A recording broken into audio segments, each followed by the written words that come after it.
This next video is going to cover something that is very exciting because we will be applying notes on the staff to the keyboard. And this is one of the key components for learning to read and play music, both on the keyboard or other instruments as well. It's really important to know how the staff correlates with your instrument. So you've already learned about notes on the staff. So the first thing we're going to do is cover some basics just in terms of how the musical alphabet works on the staff related to the keyboard.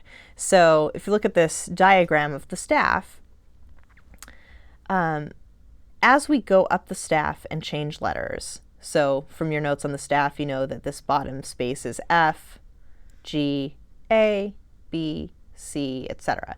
As we step up from letter to letter, it's the same as moving forward on the keyboard from letter to letter. So if I'm starting on F here, and then I find F on the keyboard, as I move up note by note, so F, G, A, B, C, it correlates with the way that you move forward in the musical alphabet on the keyboard. Same thing if you go backwards. I could start here on this C, go down one, B, A, G, F. We're simply moving backwards, step by step on the staff, going down on the staff and going down, which is to the left, on the keyboard. So they work hand in hand. Same thing if we skip. So we could start on this F again, F, skip to A is the next space. That would be skipping to A on the keyboard. Skip to the next space is C. That skips to C on the keyboard, etc. It works the same for the treble clef as it does for the bass clef. So if I start on the bass clef, this top space would be G. I'm going to switch hands here. So we'd have G. We could go down step by step, F, E, D, C, going backwards in the alphabet, going down on the staff as we go down on the keyboard. And we could do the same thing skipping. G, skip back to E, to C, A, etc.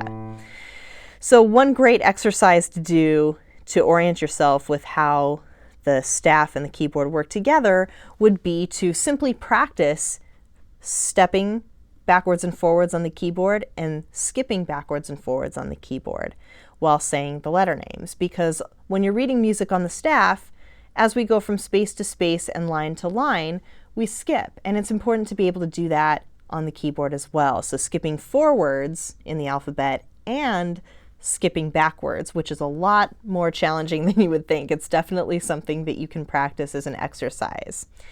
So you could do the same thing that I'm doing, is to grab even just some blank staff paper. It doesn't have to have any notes labeled, but point to a space, a line or space on the staff. So for example, I'll point to A here, top line, and to do the same exercise that we just did, but for you to count, to say the letter names out loud. So we have F, skip to, or sorry, A, skip to F, down to D, B, and to practice going forwards or up and backwards or down. The thing about the staff in relation to the keyboard as well is that every note on the staff applies to a specific key on the keyboard. So for example, on the staff that we have labeled here, there's this one note that you've learned about called middle C. And it's in the middle between the two clefs. It's also basically in the middle of your keyboard. So it's the C that would be right by your brand name or the middle of your piano or keyboard. So you have middle C. Anything above this note would be above middle C on the keyboard. Anything below middle C on the staff is below middle C on the keyboard. So this is not just any C, it's that particular C. And that's what makes applying the staff to the keyboard a little bit trickier, because you can't just pick any note. It's a specific one. So for example, if we know that this is middle C and we know where middle C is on the keyboard, then we could say this note right here, which we know to be F, this starts F-A-C-E, face, on the staff. So we know that this is F, and we see that middle C is here. this is just a few notes up, which means it must be this F on the keyboard, a few notes up from middle C, C up to F. Likewise, we know that this is a C on the staff. That's an octave above middle C. So if I count the letters C, D, E, F, G, A, B, C, we haven't repeated C until this point. And on the keyboard, just move this over a little bit, we haven't repeated C until that point. So this is middle C. An octave above would be the next C. We could go backwards. An octave below middle C would be the next C down on the staff and the next C down on the keyboard. So every single line or space on the staff applies to a specific note on the keyboard, and that's really an important concept to remember so that when you're reading your piano music, you know where to go on the keyboard. You know whether it's supposed to be low notes or high notes or mid-range notes.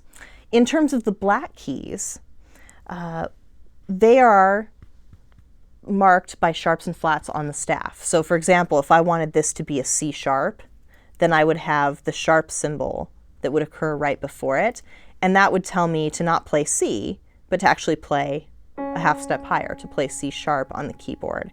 So where they occur on the staff will have to do with the letter name. C sharp, that's going to go on the C line, but the sharp tells you that it's actually going to be in a different place on the keyboard, not on C natural, but C sharp instead. I would encourage you, as you're trying to learn note names on the staff and especially applying to the keyboard, to maybe purchase some music flashcards. You can find them at most music stores or online. Not only so that you can quiz yourself on the notes on the staff, but so that you can take it a step further. So show yourself that flashcard, identify the note, and then right away see if you can play it in the correct spot on the keyboard. So you're not only knowing where it belongs on the staff, but you're knowing where it belongs here. You can do this with apps as well. There are a lot of apps out there that are great for practicing notes on the staff. And like I said, take it that extra step, and after you identify it, play it on the keyboard as well.